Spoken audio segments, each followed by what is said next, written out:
Hey everyone, and welcome to another book review. I've got one more to film directly after this, but this one is for The Perfect Date, written by R.L. Stine. There was no audiobook available for this. This was published by,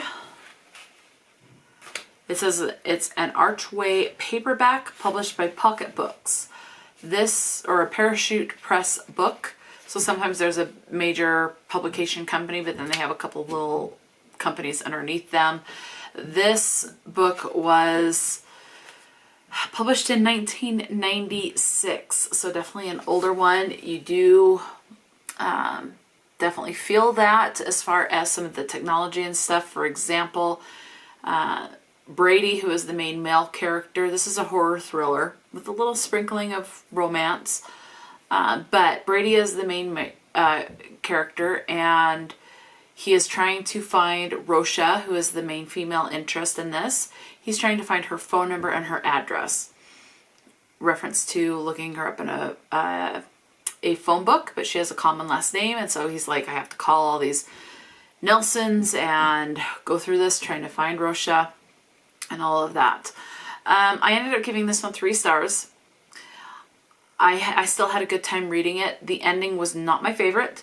I felt like it could have been more thrilling had the ending gone a different way, but it is what it is.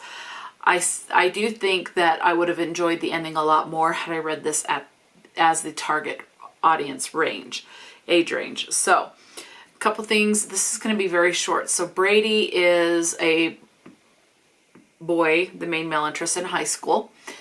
He, at the beginning, you have him with his current girlfriend for the first, for the prologue or the first chapter, and there's a sledding accident and it involves a death, and it does get very graphic.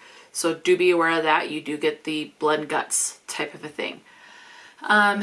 Later on, there is another female interest. This is the one named Rosha. But when Brady meets Rosha, he has a different girlfriend named Allie, so you do have cheating. So Brad cheats on Allie, he lies to Allie. All he can think about is Rosha, but yet he's not willing to break up with Allie because he can't think of how to tell her right. And then you're just following as he becomes basically obsessed with Rosha and thinking about Rosha and wanting to be with Rosha. So you do have that. So cheating is a big, big thing in this book. You have murder. A lot of R.L. Stine books do contain murder.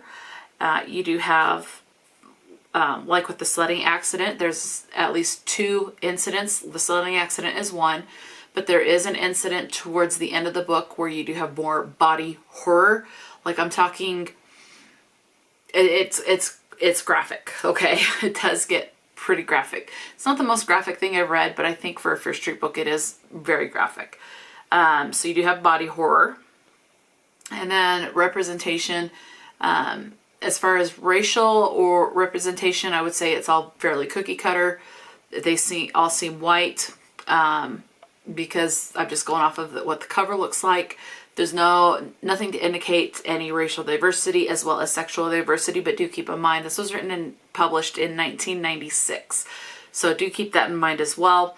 The only representation I would say that you have is physical disfigurement. And it's like a facial disfigurement. So you do have that as well. And there is negative talk about that, about how it's like ugly and unsightly, or not necessarily those words, but that's the attitude and how it's creepy and frightening to look at. So just, something to be aware of. But again, do keep in mind, this was published in 1996. I still had a good time reading it. The Fear Street, R.L. Stine Fear Street books are what got me into reading, so I do have a lot of nostalgia for this particular world and this writing.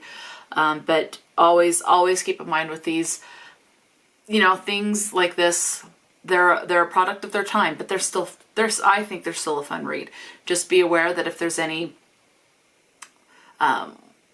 negative or what you would deem as problematic elements, it's a sign of its time type of a thing. If it was written today, I don't think there would be such a negative thing with the facial disformity. I think it would have been handled a little differently, but that's it. And I think there would be more emphasis on other diversities as well.